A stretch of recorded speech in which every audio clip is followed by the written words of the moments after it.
व्याख्यामुद्रां करतरसिजै पुस्तकं शङ्खचक्रे विप्रभिन्नस्फटिकचरे पुण्डरीके निषण्णः अम्लानश्रीरमृतविशदैरंशविप्लवयन् मामविर्भूयादनकमहिमामानसेवागधीशः नमस्ते प्राणेश प्राणतविभवाय वनिमगाः नमः स्वामिन् रामप्रियतमनमन् गुरुगुण नमस्तुभ्यं भीमप्रबलतम कृष्णेष्ठ भगवन्नोऽस्तिमन्मत्वप्रदिश तुभ्यन्नो जय जय श्रीगुरुभ्यो नमः नारायणं सुरगुरुं जगदेकनाथं भक्तप्रियं सकललोकनमस्कृतं च त्रैगुण्यवर्जितमजं विभुमतिमीशं वन्दे भवग्रं सुरसिद्धवन्द्यं नारायणं नमस्कृत्य नरं चैव नरोत्तमं देवीं सरस्वतीं व्यासं ततो जयमुदीरये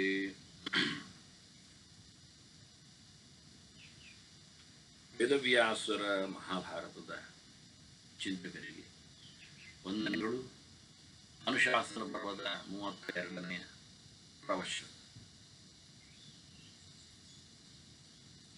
ಧರ್ಮರಾಜ ಭೀಷ್ಮರಲ್ಲಿ ಸಂಪತ್ತಿನ ಅಧಿದೇವತೆಯ ಬಗ್ಗೆ, ಲಕ್ಷ್ಮಿಯ ಬಗ್ಗೆ ಪ್ರಶ್ನೆ ಕೇಳುತ್ತಾರೆ. ಅದಾಗಲೇ ಸಾಧನೆ ಮಾಡಿ ನಿಂತ, ಸಿದ್ಧಿಯನ್ನು ಪಡೆದ, ರಾಜತನವನ್ನು ಪಡೆದು ಮೆರೆದ ಒಬ್ಬ ವ್ಯಕ್ತಿಯ ಕತೆ ಕೇಳುತ್ತಾ ರಾಜ್ಯ ಸಂಪತ್ತು ಅದಾಗಲೇ ಧರ್ಮರಾಜನಿಂದ ನಡುವೆ ಜಾರಿ ಹೋಗಿತ್ತು. ಮತ್ತೆ ಕೃಷ್ಣನ ವಿಶೇಷವಾದ ಅನುಗ್ರಹದಿಂದ, ಭೀಮಾರ್ಜುನರ ಪೌರುಷದಿಂದ ಅದು ಲಭ್ಯವಾಗಿದೆ. ಆದರೆ ಎಂತಹ ವ್ಯಕ್ತಿಯಲ್ಲಿ ಸಂಪತ್ತು ನೆಲೆಗೊಳ್ಳುತ್ತದೆ, ಎಂತಹ ವ್ಯಕ್ತಿಯಲ್ಲಿ ಸಂಪತ್ತು ಕಳೆದು ಹೋಗ್ತದೆ ಅನ್ನೋದರ ಬಗ್ಗೆ ಪ್ರಶ್ನೆ ಕೇಳ್ತಾರೆ. ಇದೃಶೇ ಪುರುಷೇ ತಾತ ಸ್ತ್ರೀಶುಭ ಭರತರ್ಷಭ. ಅದು ಹೆಂಗಸರಲ್ಲಿಯೂ ನಮಗೆ ಬೇಕು, ಅವರಲ್ಲಿಯೂ ಸಂಪತ್ತು ಉಳಿಬೇಕು, ಅವರು ಶ್ರೀಮಂತೆಯರಾಗಿರುತ್ತಾರೆ. ಹೀಗಾಗಿ ಅವರ ಬಗ್ಗೆಯೂ ಇವನು ಪ್ರಶ್ನೆ ಕೇಳುತ್ತಾ. ಸುಮಾರಿಗೆ ತುಂಬ ಕಡೆಯಲ್ಲೆಲ್ಲ ಸಾಧನೆಯ ರಾಶಿಗಳಲ್ಲಿ ಹೆಂಗಸರು ಬರುವುದಿಲ್ಲ ಅಂತ ಜನ ಪ್ರಶ್ನಿಸ್ತಾರೆ. ಅಪುತ್ರೋ ಲಭತೆ ಪುತ್ರಾನ್ ಅಂತ ಹೇಳಿಕೊಳ್ಳುವಲ್ಲಿ ಅಲ್ಲ, ಮಕ್ಕಳಿಲ್ಲದವರಿಗೆ ಮಕ್ಕಳಾಗ್ತದೆ ಅಂತ ಹೇಳುವಲ್ಲಿ, ಹೆಣ್ಣಿಗೆ ಮಕ್ಕಳಿಲ್ಲ ಅಂತಾದರೆ ಅವಳು ಕೃಷ್ಣಾಷ್ಟೋತ್ತರ ಶತನಾಮ ಸ್ತೋತ್ರವನ್ನು ಹೇಳ್ತಾಳೋ, ಹೇಳಬೇಕು, ಮಕ್ಕಳನ್ನು ಬಡಿತಾಳೋ? ಅಲ್ಲಿ ಕೇವಲ ಹೆಣ್ಣಿಗೆ ಮಕ್ಕಳು ಅಂತ ಇರುವುದಿಲ್ಲಲ್ಲ, ಮಕ್ಕಳು ಎನ್ನುವುದು ಮನೆಗೆ ಅಲ್ವಾ? ಹಾಗೆ ಒಬ್ಬನಿಗೆ ಹೇಳಿದ್ರೆ ಅನುಕೂಲಕ್ಕೆ ಆಗ್ತದಲ್ಲ. ಹಾಗಾದ್ರೆ ರೋಗಾರ್ಥೋ ಮುಚ್ಚತೆ ರೋಗ ನಿಲ್ವಾ? ರೋಗ ಬಂದವನಿಗೆ ರೋಗ ಹೋಗ್ತದೆ, ದೇವರ ಪ್ರಾರ್ಥನೆ ಮಾಡಿದಾಗ ರೋಗ ಬಂದವಳಿಗೆ ಅಂತ ಸ್ತ್ರೀಲಿಂಗ ಶಬ್ದದಲ್ಲಿ, ಅದಕ್ಕೆ ಸಾಮಾನ್ಯವಾಗಿ ಹೇಳಿದ ವಿಷಯಗಳು ಇದು. ಈಗ ಪರ್ಸನ್ ಅಂದ್ರೆ ಪುರುಷ ಅಂತ ಅರ್ಥ ಅಲ್ವಾ? ಪುರುಷ ಅಂದ್ರೆ ಪರ್ಸನ್ ಅಂತ ಹೇಳುದಿಲ್ವಾ? ಪರ್ಸನ್ ಅಂದ್ರೆ ವ್ಯಕ್ತಿ ಅಂತ ಅರ್ಥ ಅಲ್ವಾ? ಅದು ಹೆಣ್ಣಾಗಲಿ ಗಂಡ ಆಗಲಿ ವ್ಯಕ್ತಿ ಅಲ್ವಾ? ಈ ಗುರುತಿಸುವಾಗ ಕೆಲವೆಡೆ ಬಹಳ ಸ್ಪಷ್ಟವಾಗಿ ಹೇಳುತ್ತಾರೆ, ಹೇಳೋದಿಲ್ಲ ಅಂತಲ್ಲ. ಸ್ತ್ರೀವಾಪಿ ಅನೋನ್ನತ ಶಕಂ ಅಂತೇಳಿ ಗಂಡ ಆಗಲಿ ಹೆಣ್ಣಾಗಲಿ ಸಾಧನೆಯನ್ನು ನಡೆಸಿಕೊಟ್ಟಾಗ 14 ವರ್ಷದ ನಂತರದಲ್ಲಿ ಆಕೆ ಅಥವಾ ಆತ ಸಾಧನೆಯನ್ನು ನಡೆಸಿಕೊಟ್ರೆ ಮುಂದೆ 10 ಜನ್ಮವನ್ನು ಆತ ಮಿನಿಮಮ್ ಪಡ್ಲಿಕ್ಕುಂಟು ಅನ್ನುವ ನೆಲೆಯಲ್ಲಿ ಎಲ್ಲ ಪ್ರತ್ಯೇಕವಾಗಿ ಅವರನ್ನು ಗಮನಿಸ್ತಾರೆ, ಗುರುತಿಸ್ತಾರೆ, ಹೇಳುತ್ತಾರೆ. ಇಲ್ಲ ಅಂತ ಅರ್ಥ ಮಾಡಿಕೊಂಡ್ರೆ ಸಾಧನೆಯ ಕೋಟಿಯಲ್ಲಿ ಆಗುವಾಗ ಅವರು ಒಟ್ಟಿಗೆ ಇರೋದ್ರಿಂದ ಇದನ್ನು ಅಶೌಚಾದಿಗಳಲ್ಲೆಲ್ಲ ತಪ್ಪು ಹೇಳುತ್ತಾರೆ. ಅದಕ್ಕೋಸ್ಕರ ಹೆಣ್ಣಿಗೊಂದು ಅಂದ್ರೆ ಮದುವೆಯಾದ ಹೆಣ್ಣಿಗೆ ಒಂದು ಪ್ರತ್ಯೇಕವಾದ ಆಶೋಚದ ವಿಧಾನಗಳು ಇಲ್ಲ, ಇರ್ಲಿಕ್ಕೆ ಸಾಧ್ಯ ಆಗುವುದಿಲ್ಲ. ಒಂದೇ ಮನೆಯಲ್ಲಿದ್ದಾಗ ಅವಳ ಕಡೆಯಿಂದ ಬಾಂಧವಿಕವಾಗಿ ಆಗಲಿ ಕೌಟುಂಬಿಕವಾಗಿ ಆಗಲಿ ಬಂದ ಆಶೋಚಗಳನ್ನು ಮನೆ ಮಂದಿಗೆಲ್ಲ ಆಚರಣೆ ಮಾಡಲಿಕ್ಕೆ ಆಗುವುದಿಲ್ಲ ಅಂತ ಹೇಳುವಂಥದ್ದು ಈ ಕಾಲದಲ್ಲಿ ಅಲ್ಲ. ಆಗ ಗುರುಕುಲ ಇರಲಿಕ್ಕೆ ಹೋಗಿ ಮಕ್ಕಳು ಗುರುಕುಲದಲ್ಲೇ ಇರುವುದರಿಂದ ಬರುವುದಿಲ್ಲ, ಗೊತ್ತಿರುವುದಿಲ್ಲ. ಅವರು ದೀಕ್ಷೆಯಲ್ಲಿ ಇರ್ತಾರೆ. ಮತ್ತೆ ನೋಡಿ, ವರ್ಷಗಟ್ಟಲೆ ದೀಕ್ಷೆ ಕಥೆಗಳು ಉಂಟು. ಹಾಗಾಗಿ ಅವರ ವಿಷಯ ಅಲ್ಲ. ಆದರೆ ಗೃಹಸ್ಥನಾದವ ಮನೆಯಲ್ಲಿ ಹೆಂಡತಿ ಜೊತೆಯಲ್ಲಿ ಇರುವುದರಿಂದ ಅವಳ ಆ, ವಸ್ತುಗಳಿಂದಲೇ ಇವನಿಗೆ ಬದುಕು ಆಗುವುದರಿಂದ ಮುಖ್ಯವಾಗಿ. ಹಾಗಾಗಿ ಹೆಣ್ಣಿನ ಶೋಚ ಗಂಡಿಗಿಲ್ಲ, ಗಂಡಿನ ಶೋಚ ಹೆಣ್ಣಿಗಿಲ್ಲ ಅಂತೆಲ್ಲ ಹೇಳಿಕೊಳ್ಳತಕ್ಕಂತಹ ಒಂದು ಇವತ್ತಿನ ಕೆಲವು ಧಾರ್ಮಿಕ ಮುಖಂಡರು ಅಂತ ಹೇಳಿಕೊಳ್ಳುವವರು ಶೋಚನೀಯರಾಗ್ತಾರೆ ವೇದವ್ಯಾಸರ ಮಾತಿನ ರಾಶಿಯಿಂದಾಗಿ. ಹಾಗಾಗಿ ಇಲ್ಲಿ ಬಹಳ ಸ್ಪಷ್ಟವಾಗಿಯೇ ಧರ್ಮರಾಜ ಕೇಳುತ್ತಾನೆ, ಹೆಣ್ಣಿಗಾಗಲಿ ಗಂಡಿಗಾಗಲಿ ಸಂಪತ್ತು ಶ್ರೀದೇವತೆ ಯಾವ ಪ್ರಕಾರದಲ್ಲಿ ನೆಲೆಗೊಂಡಿರ್ತಾಳೆ, ತಪ್ಪಿಸಿಕೊಂಡು ಹೋಗಿ ಬಿಡ್ತಾಳೆ ಅಂತ. ಕೆಸರಿನ ವನದಲ್ಲಿಯೇ, ನೀರಿನ ರಾಶಿಯಲ್ಲಿಯೇ, ವನ ಅಂದ್ರೆ ನೀರಿಗೆ ಅರ್ಥ ಉಂಟಲ್ಲ, ಕಮಲದಲ್ಲಿಯೇ ಬಂದವಳಿಗೆ ಕೋಮಲೆಗೆ ಎಲ್ಲಿ ಗಟ್ಟಿ ಕಾಲು ಇಟ್ಟರೆ ಕೆಸರು ಅಡ್ಡಿ ಹೋಗುತ್ತೋ ಅಂತ ಹಾಕಿ ತುದಿ ಕಾಲಲ್ಲೇ ಓಡಾಡು. ಅದರಿಂದ ಎಲ್ಲಿಯೂ ಪರ್ಮನೆಂಟ್ ಆಚೆ ನೆಲೆಗೊಳ್ಳುವ ಕ್ರಮವೇ ಇಲ್ಲ. ಯಾರಲ್ಲಿ ಹೆಚ್ಚು ಗುಣವಂತಿಕೆ ಇರ್ತದೆ, ಯಾರು ಹೆಚ್ಚು ಜಪ ಅನುಷ್ಠಾನ ಮಾಡ್ತಾರೆ ಅಲ್ಲಿಗೆ ಹಾರ್ತಾ ಇರ್ತಾಳೆ, ಹೋಗ್ತಾ ಇರ್ತಾಳೆ. ಸ್ಪರ್ಧಾತ್ಮಕವಾದ ಯುಗಗಳು ಇರುವ ಹಾಗೆ. ಅದರ ಲಕ್ಷ್ಮಿಯ ಸ್ಥಾನಮಾನಗಳಲ್ಲಿಯೂ ಅವಳೇ ಹೇಳಿಕೊಳ್ತಾಳೆ ಮುಂದೆ. ಹೀಗಾಗಿ ಧರ್ಮರಾಜ ಪ್ರಶ್ನೆ ಕೇಳಿದ, ಶ್ರೀಹಿ ಪದ್ಮಾ ವಸತೆ ಸತ್ಯಂ, ಶ್ರೀ ಪದ್ಮಾ ವಸತೆ ನಿತ್ಯಂ. ಮತ್ತೆ ನಿತ್ಯವೂ ಶ್ರೀಹಿ ಅಂತ ಹೇಳಿದ ತಕ್ಷಣ ಅರ್ಥ ಆಗ್ತದೆ ಶ್ರೀದೇವಿ ಅಂತ. ಆದ್ರೂ ಪದ್ಮಾ ಅಂತ ಹೇಳುವ ಮೂಲಕ ಶ್ರೀತತ್ವ, ಶ್ರೀನಾಮ ಚಿಂತನೆ ಅದು ಶತಾನಂದನಾದ ಪೂರ್ಣ ಸುಖವನ್ನು ಹೊತ್ತಿರುವ ಪ್ರಾಣತತ್ವವನ್ನು ಆಶ್ರಯಿಸಿಕೊಂಡ ಭಾರತೀ ದೇವಿಗೂ ಅಂದ್ರೆ ಬ್ರಹ್ಮನ ರಾಣಿಗೂ ಸರಸ್ವತಿಗೂ ಇಲ್ಲೀಗ ದ್ರೌಪದಿಗೂ ಆ ನಾಮಗಳು ಅನ್ವಯ ಆಗ್ತದೆ, ಬಂದಿದೆ. ಹಾಗಾಗಿ ಧರ್ಮರಾಜ ಕೇಳುವಾಗ ಶ್ರೀ ಪದ್ಮಾ ಅಂತ ಹೇಳ್ತಾನೆ. ಅವಳು ಪದ್ಮೆ, ಪದ್ಮವನದಲ್ಲಿ ಬಂದವಳು. ಅವಳಿಗೆ ಪದ್ಮಾ ಅಂತ ಹೆಸರು ಸ್ತ್ರೀಲಿಂಗದಲ್ಲಿ ಹೇಳಿದರೆ, ಪುಲ್ಲಿಂಗದಲ್ಲಿ ಹೇಳಿದರೆ ಚತುರ್ಮುಖ ಅಂತ ಅರ್ಥ. ಪದ್ಮೋ ಬ್ರಹ್ಮ ಸಮುದ್ದಿಷ್ಟ ಪದ್ಮಾಶ್ರೀರಪಿ ಚೋಚ್ಯತೆ ಅಂತ ಕೋಶಕಾರರು ಹೇಳುತ್ತಾರೆ. ನಿಜವಾಗಿ ನಾವು ಕೋಶಗಳನ್ನು ಆದಷ್ಟು ಒಟ್ಟು ಮಾಡಬೇಕು. ಯಾಕೆಂದ್ರೆ ಇವತ್ತು ಡಿಕ್ಷನರಿ ಅಂತ ಕರೀತಾರೆ. ಅದು ಕೋಶಗಳು ಅನೇಕ ಅರ್ಥಗಳನ್ನು ಉಪಯೋಗದ ಮಟ್ಟಿನಲ್ಲಿ ಪುರಾಣಗಳಾಗಲಿ, ಸಂಹಿತೆಗಳಾಗಲಿ, ಇತರ ಗ್ರಂಥಗಳಾಗಲಿ ಮಾಡಿಕೊಟ್ಟದ್ದನ್ನು ನಮ್ಮ ಮುಂದೆ ತೋರಿಸಿಕೊಡುತ್ತಾರೆ. ಮುಖ್ಯವಾಗಿ ಅದರ ಕ್ಲಿಪ್ತಿ, ಅದರ ಉಪಸ್ಥಿತಿ, ಅದರ ಅವಲೋಕನ, ಅದರ ಉಪಯೋಗ ಇವನ್ನೆಲ್ಲ ನಾವು ಕಲಿತಾ ಇರಬೇಕಾಗ್ತದೆ. ಹಾಗಾಗಿ ಇಲ್ಲಿ ಪದ್ಮೋ ಬ್ರಹ್ಮ ಸಮುದ್ದಿಷ್ಟ ಪದ್ಮ ಶ್ರೀರಪಿ ಚೋಚ್ಯತೆ ಅಂತ ಹೇಳಿ ವಿಶೇಷವಾದಂತಹ ಒಂದು ಕೋಶವನ್ನು ಆಚಾರ್ಯ ಮಧ್ವರು ಕೊಟ್ಟು, ಸ್ತ್ರೀಲಿಂಗದಲ್ಲಿ ಪದ್ಮ ಅಂದ್ರೆ ಅದು ಮಹಾಲಕ್ಷ್ಮಿ, ಪುಲ್ಲಿಂಗದಲ್ಲಿ ಪದ್ಮ ಶಬ್ದ ಪ್ರಯೋಗ ಮಾಡಿದರೆ ಅದು ಚತುರ್ಮುಖ ಅಂತ. ಹೀಗಾಗಿ ಇಲ್ಲಿ ಅವನು ಶ್ರೀ ಪದ್ಮ ವಸತೆ ನಿತ್ಯಂ ಅಂತ ಅದನ್ನು ಹೇಳಬೇಕು ನನಗೆ ಅಂತ ಕೇಳುತ್ತಾನೆ. ಮಹಾಲಕ್ಷ್ಮಿ ಎಲ್ಲಿರ್ತಾಳೆ, ಬಿಡಲಾರದೆ ಕೂತಿರತಕ್ಕ ತಾಣಗಳು ಯಾವುವು ಕೇಳುತ್ತಾರೆ. ಭೀಷ್ಮರದಿಗೆ ಬಹಳ ವಿಶೇಷವಾದಂತಹ ಒಂದು ಚಿಂತನೆಯನ್ನು ಕೊಡ್ತಾರೆ. ರುಕ್ಮಿಣಿಯೇ ಕೇಳಿದ್ದು ಮಹಾಲಕ್ಷ್ಮಿಯಲ್ಲಿ, ಮಹಾಲಕ್ಷ್ಮಿಯೇ ಹೇಳಿದ್ದು ಈ ಚಿಂತನೆ ಎನ್ನುವುದನ್ನು ಶುದ್ಧಪಡಿಸುತ್ತಾರೆ. ಆಗ ಅಲ್ಲಿ ಕೃಷ್ಣನಿದ್ದ, ಕೃಷ್ಣನ ಸನ್ನಿಧಾನದಲ್ಲೇ ನಡೆದ ಮಾತುಕತೆಗಳಿವು ಅನ್ನುವುದನ್ನು ಹೇಳ್ತಾರೆ. ರುಕ್ಮಿಣಿ ಸ್ವಯಂ ಬೇರೆ ಯಾರಲ್ಲ, ಅವಳು ಶ್ರೀದೇವಿಯೇ ಸಾಕ್ಷಾತ್ತಾಗಿ. ಅನೇಕ ಮಾತುಗಳಲ್ಲಿ ಪುರಾಣಗಳಲ್ಲಿ ಬಹಳ ಸ್ಪಷ್ಟವಾಗಿ ಅವತಾರಗಳ ಚಿಂತನೆಗಳು ಬಂದಾಗ ಎಲ್ಲ ಈ ನೆಲದಲ್ಲಿ ಬರುವಾಗ ದೇವರು ಕೃಷ್ಣನಾಗಿ ನಿಂತಾಗ ಇವಳು ರುಕ್ಮಿಣಿಯಾಗಿ ಬರ್ತಾಳೆ, ರಾಮನಾಗಿ ಬಂದಾಗ ಸೀತೆಯಾಗಿದ್ದಾಳೆ ಅನ್ನುವುದನ್ನೆಲ್ಲ ಬಾರಿ ಬಾರಿ ಹೇಳ್ತಾ ಇದ್ದಾರೆ. ಅದನ್ನೇ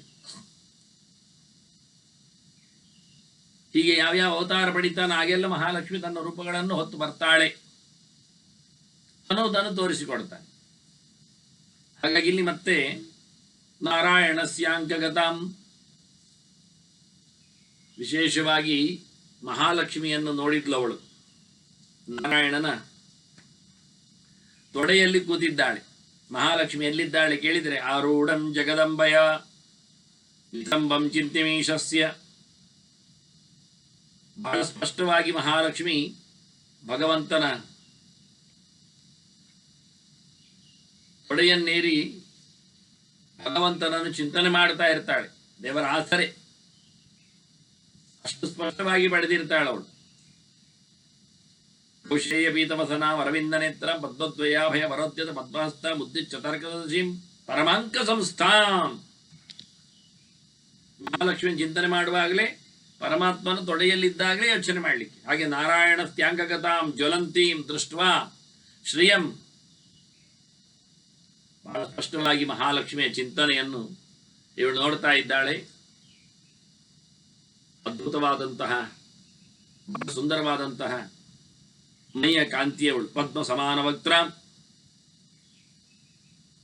ಮೃದುವಾದ ಕೋಮಲವಾದ ನಸಿಗೆಂಪಾದ ಮೋರೆ, ಬಾಯಿ, ತುಟಿ ಎಲ್ಲ ಹೊತ್ತವಳು. ಹಾಗಾಗಿ ಅಂತಹ ಮಹಾಲಕ್ಷ್ಮಿಯನ್ನು ಕಾಣ್ತಾಳೆ, ಕೇಳ್ತಾಳೆ.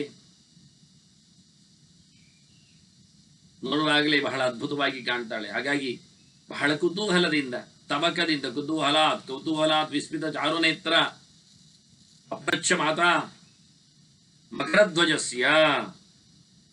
ಇವಳು ಬಹಳ ಚಂದ ಇದ್ದಾಳೆ. ರುಕ್ಮಿಣಿಯು ಮನ್ಮಥನನ್ನು ಹೆತ್ತವಳು. ಮುಖ್ಯವಾಗಿ ಪ್ರದ್ಯುಮ್ನ ಅವನೇ ಕಾಮ. ಹಾಗಾಗಿ ಯಾಕೆ ಪ್ರಶ್ನೆ ಕೇಳುತ್ತಾಳೆ? ಏನಂತ ಕೇಳಿದ್ಲವಳು? ತಾನೀಹ ಭೂತಾನಿ ಉಪಸೇವಸೆ ಸ್ವಯಂ ಸಂತಿಷ್ಠಸೆ ತಾನಿ ನ ಸೇವಸೆ ತ್ವಂ.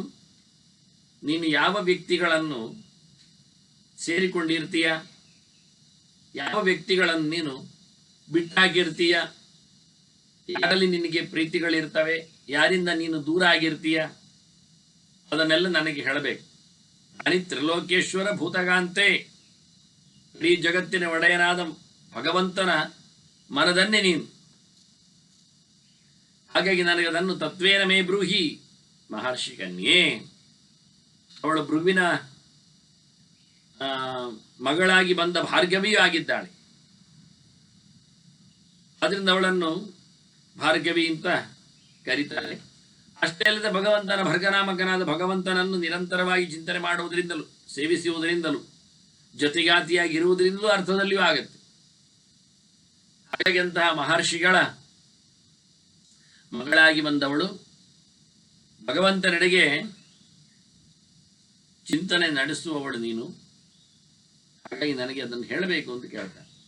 ಆಗ ಲಕ್ಷ್ಮಿ ಹೇಳ್ತಾಳೆ, ವಸಾಮಿ ನಿತ್ಯಂ ಸುಭಗೆ ಪ್ರಗಲಭೆ ದಕ್ಷೆ ನರೆ ಕರ್ಮಣಿ ವರ್ತಮಾನೆ ಅಕ್ರೋಧನೆ. ಮುಖ್ಯವಾಗಿ ಯಾರು ಒಳ್ಳೆಯವನೋ ಅವನಲ್ಲಿದ್ದೆ ನಿತ್ಯ ಇರುತ್ತೆ. ಸುಭಗೆ ಭಗವಂತ ನಾರಾಯಣ, ಅವನಲ್ಲಿ ಯಾರಿಗೆ ಆಸ್ಥೆ ಇದೆ, ಯಾರು ಸೌಭಾಗ್ಯ ಸಂಪನ್ನರು, ಯಾರು ಭಾಗ್ಯವಂತರು, ಯಾರು ಒಳ್ಳೆಯವರು, ಅವರ ಬದಿಯಲ್ಲಿ ನಾನು ಯಾವತ್ತೂ ಇರುತ್ತೆ. ಯಾರು ಸಮರ್ಥರಿದ್ದಾರೆ, ದಕ್ಷರಿದ್ದಾರೆ, ಒಳ್ಳೆ ತಿಳಿದವರಿದ್ದಾರೆ, ಜ್ಞಾನಿಗಳಿದ್ದಾರೆ, ಅಂಥವರಲ್ಲಿ ನಾನಿರುತ್ತೆ. ಪ್ರತಿನಿತ್ಯ ತಮ್ಮ ಕೆಲಸವನ್ನು ಮಾಡುವವರಾದರೆ ನಾನು ಅವರಲ್ಲಿ ಬಂದಿರುತ್ತೆ. ಕೆಲಸ ಮಾಡುವಾಗಲಿ ಅಥವಾ ಇನ್ನಿತರ ಫೀಲ್ಡ್ಗಳಲ್ಲಿ, ವ್ಯವಹಾರಗಳಲ್ಲಿ ಆಗಲಿ ಯಾರು ಕೋಪ ಮಾಡುವುದಿಲ್ಲ ಅವರಲ್ಲಿ ನಾನಿದ್ದೆ. ಕೋಪ ಮಾಡಿದರೆ ಲಕ್ಷ್ಮಿ ಅಲ್ಲಿಂದ ಹೊರಟೋಗಿ ಆಗ್ತಾಳಂತೆ, ನಾನು ಬರುವುದಿಲ್ಲ ಅಂತಾಳೆ.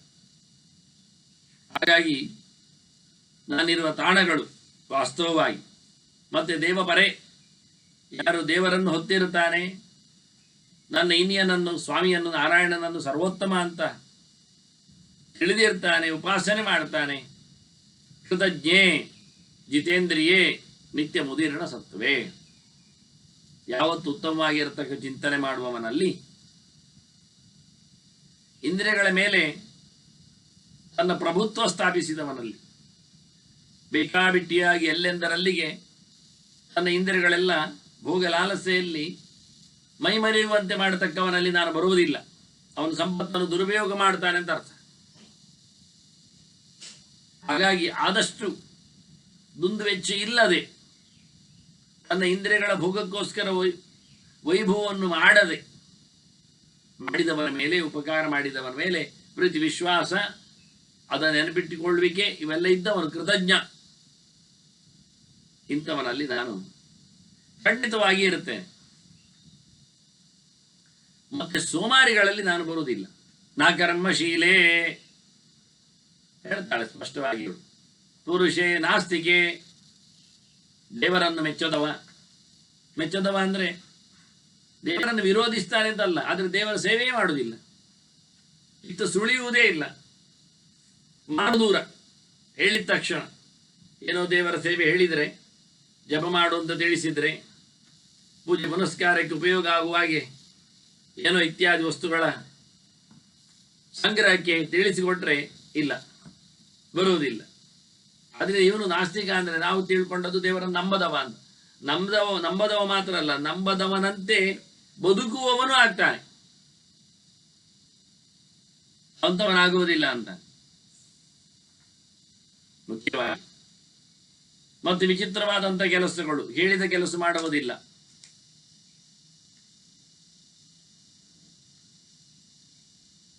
ಭಿನ್ನವೃತ್ತಿ ಅಂದರೆ ಅವನಿಗೆ ಹೇಳಿಸಿದ್ದಲ್ಲ, ಶಾಸ್ತ್ರ ಹೇಳುವಂಥದ್ದು ಅಲ್ಲ, ನಿಕೃಷ್ಟವಾದ ಕೆಲಸಗಳು. ಅಂತಹ ಕೆಲಸ ಮಾಡುವವನು ಅತಿ ಕ್ರೂರನು ಬೇರೆ ಇರ್ತಾನೆ. ನೃಶಂಸ, ಮನುಷ್ಯರನ್ನು ತೊಂದರೆಗೊಳಿಸುವವ, ಯಾವುದೇ ಪ್ರಕಾರವಾದಂತಹ ನಿಯತ್ತಿಗೆ ನಿಯಮನಕ್ಕೆ ಒಳಗಾಗದವನು. ವೃತ್ತಿಯಲ್ಲಿ ಮಾತ್ರ ಹೆಚ್ಚು ಕಡಿಮೆ ಅಲ್ಲ, ಚಿಂತನೆಯಲ್ಲಿಯೂ ಹೆಚ್ಚು ಕಡಿಮೆ, ಪ್ರವೃತ್ತಿಯಲ್ಲಿಯೂ ಪ್ರಯೋಗದಲ್ಲಿಯೂ ಒಟ್ಟಾರೆ ಸಂಕರ ಧರ್ಮ. ಯಾವುದು ಮಾಡ್ತಾನೆ ಯಾವುದು ಬಿಡ್ತಾನೆ ಅಂತ ಇಲ್ಲ. ಹಾಗಾಗಿ ಸರಿಯಾದ ನಂಬಿಕೆ ಇಲ್ಲದೆ ಹೋಗಿ ಇಷ್ಟವನ್ನಾಗಿ ಮಾಡಲಿಕ್ಕೆ ಹೋಗತಕ್ಕ ವ್ಯಕ್ತಿಯಲ್ಲಿ ನಾನು ಬರುವುದಿಲ್ಲ ಅಂತ. ಮುಖ್ಯವಾಗಿ ದೊಡ್ಡವರ ಮೇಲೆ ಯಾರಿಗೆ ಹೊಟ್ಟಿಗಿಚ್ಚು ಇರ್ತದೆ, ಅಸೂಯೆ ಇರ್ತದೆ, ಪುಳ್ಚಟ್ಟು ತೋರಿಸ್ತಾರೆ, ಅವರಲ್ಲಿ ನಾನು ಬರುವುದಿಲ್ಲ ಅಂತ. ದೊಡ್ಡವರ ಮೇಲೆ ಅತಿಶಯಿತವಾದಂತಹ ಗೌರವ, ಭಕ್ತಿ, ಪೂಜ್ಯತೆ ಇದ್ದಾಗ ಮಾತ್ರ ಸಂಕಟ ಪಡುವವನಲ್ಲಿ ನಾನು ನಿಲ್ಲುವುದಿಲ್ಲ, ಬರಲಿಕ್ಕೆ ಕೇಳುವುದಿಲ್ಲ. ಏಚ ಅಲ್ಪ ತೇಜೋಬಲ ಸತ್ವಮಾನಾಹ,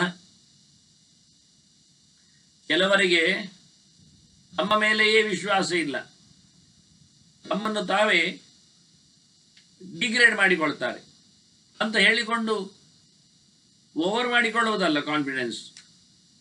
ಸಮಾನವಾಗಿ ತನ್ನ ಸ್ಥಾನಮಾನ ಯಾವುದಿದೆಯೋ ಅದನ್ನು ಉಳಿಸಿಕೊಳ್ಳುವಂತೆ, ಅದನ್ನು ನಡೆಸಿಕೊಡುವಂತೆ, ಅದರಿಂದ ತಾನು ಉಳಿದವರು ಬೆಳೆಯುವಂತೆ ಮಾಡಿಕೊಳ್ಳುವವ. ಅತಿಯಾದ ಅಭಿಮಾನಕ್ಕೂ ಅತ್ಯಂತ ದುರಭಿಮಾನಕ್ಕೂ ಪಾತ್ರನಾಗದೆ ಒಂದು ಗೌರವ, ಒಂದು ಮಾನ, ಒಂದು ಮರ್ಯಾದೆ, ಒಂದು ಶಿಸ್ತು, ಒಂದು ನಿಯಮ, ಒಂದು ಚೌಕಟ್ಟು, ಒಂದು ಬೇಲಿ, ಒಂದು ಧಾರ್ಮಿಕವಾದಂತಹ ಒಂದು ವ್ಯವಸ್ಥೆಗಳ ನೆಲೆಯಲ್ಲಿ ತನ್ನ ಅಸ್ತಿತ್ವ ಇವನ್ನೆಲ್ಲ ರೂಪಿಸಿಕೊಂಡವನಲ್ಲಿ ನಾನು ನಿಲ್ತೆ. ಯಾರಲ್ಲಿ ಅತ್ಯಂತ ಕಡಿಮೆ ಮಟ್ಟದ ತೇಜಸ್ಸು, ಅತ್ಯಂತ ನೀಚವಾದಂತಹ ವೃತ್ತಿ, ಅಷ್ಟೇ ಅಲ್ಲದೆ ಬಹಳ ಏನು ಇಲ್ಲದ ಸತ್ವ, ಬಲ, ಮಾತು, ಅಂಥವನಲ್ಲಿ ನಾನು ಬರುವುದಿಲ್ಲ. ದುರ್ಬಲನಲ್ಲಿ, ತೇಜೋ ವಿಹೀನನಲ್ಲಿ, ಒಳ್ಳೆಯದಾಗಿರ್ತಕ್ಕಂತಹ ಚೇಷ್ಟೆ ಮಾಡುವ ಗುಣ ಅಂದ್ರೆ ಸತ್ವಗುಣ, ರಾಜಸ ತಾಮಸನಲ್ಲಿ ನಾನು ಬರುವುದಿಲ್ಲ ಅಂತ ಹೇಳೋರು. ಇಷ್ಯಂತಿ ಗುಪ್ಯಂತಿ ಚ ಯತ್ರ ತತ್ರ. ಈ ಕಡಿಮೆ ಮಟ್ಟದ ಸೌಕರ್ಯ ಇರ್ಲಿಕ್ಕೆ ಹೋಗಿ ನಮ್ಮ ಅಂತಸ್ತುಗಳನ್ನು ಕಾಪಾಡಿಕೊಳ್ಳಲಾಗದೆ ದೌರ್ಬಲ್ಯದಿಂದ ಒದ್ದಾಡ್ತಾರೆ, ಒದ್ದಾಡಿಸುತ್ತಾರೆ, ಸಿಟ್ಟು ಮಾಡಿಕೊಳ್ತಾರೆ, ಸಿಟ್ಟು ಭರಿಸ್ತಾರೆ. ಎಲ್ಲೆಂದರಲ್ಲಿ ಯಾವ ಯಾವುದಕ್ಕೂ ಏನೇನೋ ಹೇಗೇಗೋ ಇಂಥವರಲ್ಲಿ ನಾನು ಬರುವುದಿಲ್ಲ ಅಂದು. ಇತ್ತ ದೌರ್ಬಲ್ಯಕ್ಕೆ ಕಾರಣವೇ ಸಂಪತ್ತಿನ ಒಂಥರ ಸ್ಕ್ಯಾರಿಸಿಟಿ ಇದ್ದಾಗೆ, ನ್ಯೂನತೆ, ಲೋಪ. ಅದರಿಂದಾಗಿ ಮತ್ತೆ ಪುನಃ ಆಕೆ ಬರುವುದಿಲ್ಲ. ನೋಡಿ, ಇದೊಂದು ಕಡೆಯಲ್ಲಿ ಮುಂದೆ ಹೇಳ್ತಾಳೆ ಅವಳು, ದಾನದ ವಿಷಯ ಬಂದಾಗ ಕೊಡುವುದಿಲ್ಲ. ಈಗ ಅವ ಹಾಗೆ ಕೊಡುವುದಿಲ್ಲ ಕೇಳಿದ್ರೆ ಕೊಡ್ಲಿಕ್ಕೆ ಅಂತ ಇಲ್ಲ, ಹೆಚ್ಚು ಸಂಪಾದನೆ ಇಲ್ಲ, ಆದ್ರಿಂದ ಸಂಪ್ರದಾನ ಇಲ್ಲ. ಎಂತ ಮಾಡುವ, ಕೊಡ್ಲಿಕ್ಕೆ ಆಗ್ತಾ ಇಲ್ಲ.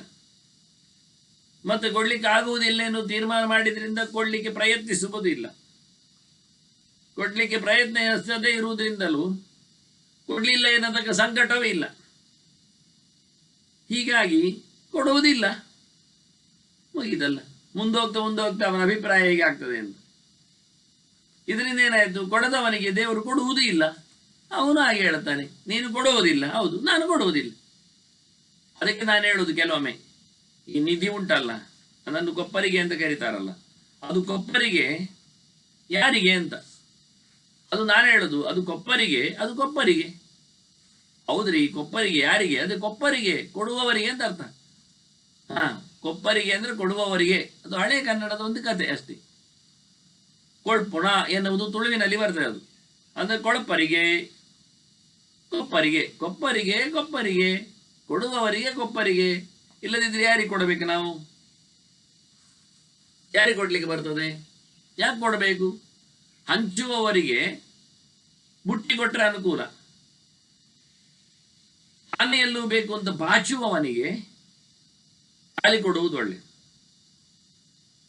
ಹೀಗಾಗಿ ಇಲ್ಲಿ ಅತ್ಯಂತ ಕಡಿಮೆ ಮಟ್ಟದ ಅಂದ್ರೆ ಕಳಪೆ ಮಟ್ಟದ ಯೋಗ್ಯತೆ ಅವನಲ್ಲಿ ನಾನು ಬರುವುದಿಲ್ಲ. ಅವನು ಒದ್ದಾಡ್ತಾ ಇರ್ಲಿ, ಎಲ್ಲದಕ್ಕೂ ಅವನು ಪರದಾಡ್ಲಿ. ಅವನು ಎಲ್ಲ ಕಡೆ ಎಲ್ಲಿಯೂ ಪರಚಿಕೊಳ್ಳಿ ಅಂತ ಹೇಳಿಗಳು. ಅಂತಲ್ಲಿ ನಾನು ಬರುವುದಿಲ್ಲ, ಯೋಗ್ಯತೆ ಸರಿ ಇಲ್ಲ ಅಂತ. ನ ಚೈವ ತಿಷ್ಠಾಮಿ ತಥಾ ವಿದೇಶು ನರೇಶು, ಅಂಥವರಲ್ಲಿ ನಾನು ನಿಲ್ಲುವುದೂ ಇಲ್ಲ. ಬಂದ್ರು ಒಂದೊಮ್ಮೆ ಕೈಯಲ್ಲಿ ಆಡಿದ್ರು ಓಡಾಡಿಸಿಕೊಂಡಿದ್ರು ನಾನು ಸದಾಕಾಲ ಇರುವುದಿಲ್ಲ, ತಿಳ್ಕೊ. ಸಂಗಪ್ತ ಮನೋರಥೇಶು, ಹಾಗೆ ಯಾವುದನ್ನು ನಡೆಸಿಕೊಡ್ಬೇಕು ಎನ್ನತಕ್ಕಂಥ ಸಂಕಲ್ಪವೇ ಇಲ್ಲದ ಅದಾಗೆ ಆಗ್ತದೆ. ನಾ ಹೇಳಿದಲ್ಲ, ಕೊಡಬೇಕೆನ್ನುವ ಯೋಚನೆ ಇಲ್ಲ, ಕೊಡ್ತಾರಲ್ಲ ಎನ್ನತಕ್ಕಂಥ ಗಮನವೂ ಇಲ್ಲ, ಕೊಡ್ಲಿಲ್ಲ ಎನ್ನತಕ್ಕಂತಹ ವಿಶಾಲತೆ ಇಲ್ಲ, ಕೊಡ್ಲಿಕ್ಕೆ ಆಗ್ಲಿಲ್ಲಲ್ಲ ಅಂತ ಬೇಸರವೂ ಇಲ್ಲ. ಅಷ್ಟೇ ಅಲ್ಲದೆ ಕೊಡೋದಿಲ್ಲ ಅಂತ ಉಪರಾಡಿ. ಮತ್ತೆ ಎಲ್ಲ ವಿಷಯದಲ್ಲಿ ಕೊಡುವುದಿಲ್ಲ ಮಾತ್ರ ಅಲ್ಲ, ನಾನಿದನ್ನು ಹೇಳುವುದಷ್ಟೇ ಅಲ್ಲ, ಯಾವುದೇ ವಿಷಯದಲ್ಲಿಯೂ ಜಪ ಮಾಡುವುದಿಲ್ಲ, ಮಾಡಲಿಕ್ಕೆ ಪುರ್ಸೋದಿಲ್ಲ, ಮಾಡಲಿಕ್ಕೆ ಬರುವುದಿಲ್ಲ, ಮಾಡುವುದಿಲ್ಲ. ಮತ್ತೊಂದು ಮಾತು ಹೇಳ್ತಾರೆ, ಮಾಡಿದ್ರು ಏನು ಲಾಭ ಇಲ್ಲ ಅಂತ. ಲಾಭದ ಬಗ್ಗೆ ಭಗವಂತನ ಏನೊಂದು ವಿಶೇಷವಾದಂಥ ಅಧಿಕಾರ ಇದೆ. ಕರ್ಮಣ್ಯೇವಾಧಿಕಾರಸ್ಥೆ ಮಾ ಫಲೇಶು ಕದಾಚನ ಅಂತೇನು ಹೇಳಿಕೊಂಡ, ಇದನ್ನೇ ಇವರು ತಮ್ಮ ಚೌಕಟ್ಟಿನಲ್ಲಿ ಹೇಳ್ಕೊಳ್ತಾರೆ. ಎಲ್ಲ ವಿಷಯದಲ್ಲಿ ಇದೇ ರೀತಿಯಾದಂತಹ ಒಂದು ಪ್ರವೃತ್ತಿಗಳು ಕಾಣುವಾಗ ತಟಸ್ಥ ಪ್ರವೃತ್ತಿಯಿಂದ ಅನಿಸಿಕೊಳ್ತದೆ. ನಿಜವಾಗಿ ತಟಸ್ಥ ಅಲ್ಲ, ಇದು ಭಯಾನಕವಾದದ್ದು, ಇದು ನೆಗೆಟಿವ್ ಪ್ರವೃತ್ತಿ. ಇದು ವಾಸ್ತವವಾಗಿ ಇದು ಅಧೋಗಮನಕ್ಕೆ ಕಾರಣವಾಗುವಂಥದ್ದು. ಉಚ್ಛ್ರಾಯ ಸ್ಥಿತಿಗೆ ಬರುವುದಿಲ್ಲ. ಉದ್ಯಾನಂತೆ ಪುರುಷ ನಾಮಯಾನಂ ಅಂತ ಮನುಷ್ಯ ಮೇಲಕ್ಕೆ ಹೋಗ್ಲಿಕ್ಕೆ ಬಂದದ್ದು ಕೆಳಗಿಳಿಲಿಕ್ಕೆ ಅಲ್ಲ ಅಂತ ವೇದ ನೆನಪಿಸ್ತದೆ.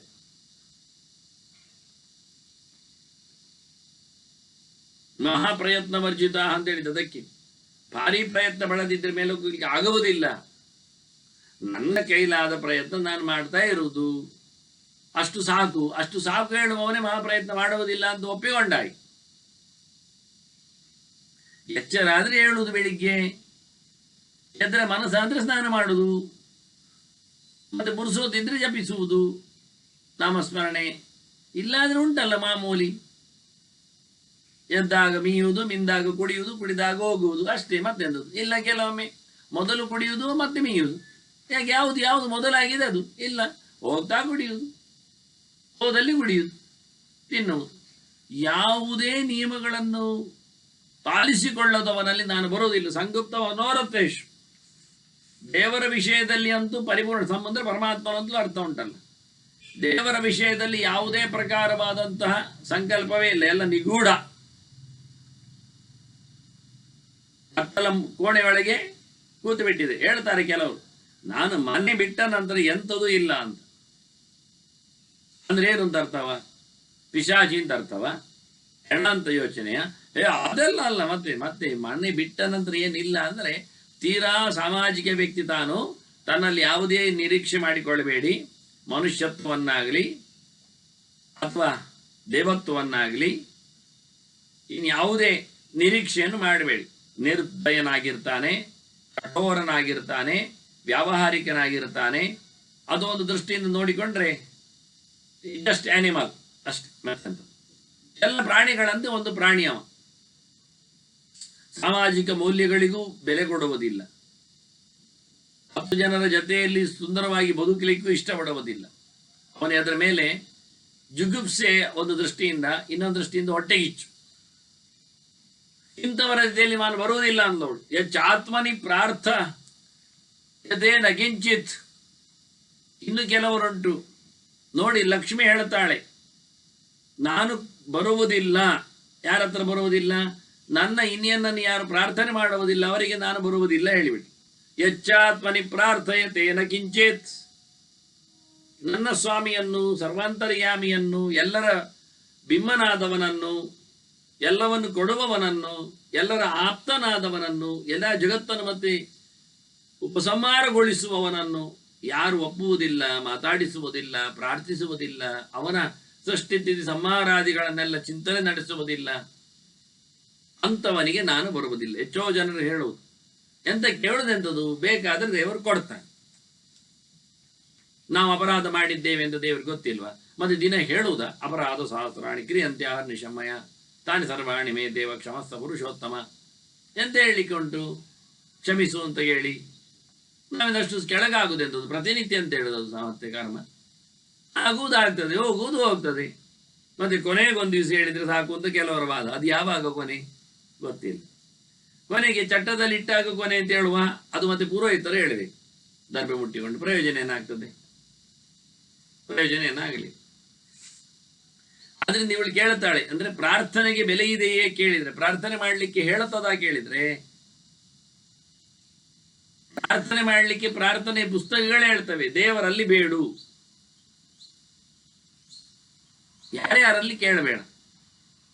ಅದರಿಂದ ಸಂಪತ್ತು ಬೇಕು ಅಂತ ನಾನು ಕೇಳುವುದೇ ಇಲ್ಲ. ಬೇಕಾದ್ರೆ ಬರ್ತದೆ, ಬೇಕಾದ್ರೆ ಬರ್ಲಿಕ್ಕೆ ಅದು ಎಂಥದ್ದು ಯೋಚನೆ ಮಾಡಿ ನೀವು. ನಾವು ಪ್ರಯತ್ನ ಪಡದೆ ಬರಲಿಕ್ಕೆ ನಮ್ಮೆಡೆಗೆ ಏನು ಸಂಗತಿ? ಅದು ಯಾರಿಗೆ ಬೇಕೋ ಅವ್ರು ಕರಿಬೇಕಲ್ವಾ? ಕೇಳದೆ ಬರ್ತದ ಸುಮ್ಮನೆ? ಬರ್ಲಿಕ್ಕೆ ಅದು ಏನು? ಕಾಲೇ ವರ್ಷದ ಪರ್ಜನ್ಯ ಅಂತೇಳಿ ಸಮಯಕ್ಕೆ ಸರಿಯಾಗಿ ಮಳೆ ಬರಲಿ ಅಂತ ನಾವು ಕೇಳಲಿಕ್ಕೆ ಉಂಟು, ದೇವರ ಪೂಜೆ ಮಾಡಿ ಪ್ರಾರ್ಥನೆ ಮಾಡಲಿಕ್ಕೆ ಉಂಟು. ಮಳೆ ಬರಲಿ ಅಲ್ಲ, ಸಮಯಕ್ಕೆ ಸರಿಯಾಗಿ ಬರಲಿ ಇಷ್ಟೇ, ಅದರ ಆಚೆ ಕೇಳಲಿಕ್ಕೆ ಬರುವುದಿಲ್ಲ. ಆದ್ದರಿಂದ ನನ್ನ ಸ್ವಾಮಿಯಲ್ಲಿ, ಸರ್ವಾಂತರ್ಯಾಮಿಯಲ್ಲಿ, ಪರಮೋಚ್ಚನಾದ ನಾರಾಯಣನಲ್ಲಿ ಯಾರು ಪ್ರಾರ್ಥನೆ ಇಡುವುದಿಲ್ಲ, ಕೇಳುವುದಿಲ್ಲ, ನಾನಲ್ಲಿ ಬರುವುದಿಲ್ಲ. ಶ್ರೀಯಂದೇಹಿತ ಜಾಪಯಾದಲ್ಲಿ ಕೇಳಿಕೊಂಡಲ್ಲಿ ದುಡ್ಡು ಬೇಕು ನನಗೆ ಅಂತ ದೇವರಲ್ಲಿ ಕೇಳಿದರೆ ನಾನು ಹೋಗ್ತೇನೆ. ಅದರಿಂದ ಕೇಳಬೇಕಾದ್ದು ದೇವರಲ್ಲಿ, ನನ್ನಲ್ಲಿ ಅಲ್ಲ. ನಾನು ಬರಬೇಕಾದ್ರೆ ದೇವರನ್ನು ಕೇಳಬೇಕು. ನಾನು ದೇವರವಳಲ್ವಾ? ದೇವರು ಹೇಳಿದವರಿಗೆ ನಾನು ಸಿಗ್ತೇನೆ. ಯಾವ ಪ್ರಕಾರದಲ್ಲಿ ಆ ಪ್ರಕಾರದಲ್ಲಿ. ಹಸಿವಿದ್ದವನಿಗೆ ನಾನು ಅನ್ನವಾಗಿ ಸಿಗ್ತೇನೆ, ಊಟವಾಗಿ ಬರ್ತೇನೆ. ಬಾಯಾರಿದವನಿಗೆ ನಾನು ನೀರಾಗಿ ದ್ರವವಾಗಿ ಸಿಗ್ತೇನೆ. ದೇವರು ಹೇಳಿರ್ತಾನೆ. ಕೆಲವರಿಗೆ ಬಾಯಾರಿದ್ರೆ ನಾನು ಕೊಡುವುದಿಲ್ಲ ನೀರು, ನಾನು ನೀರಾಗಿ ಬರುವುದಿಲ್ಲ. ಯಾಕೆಂದ್ರೆ ದೇವರು ಹೇಳಲಿಲ್ಲ.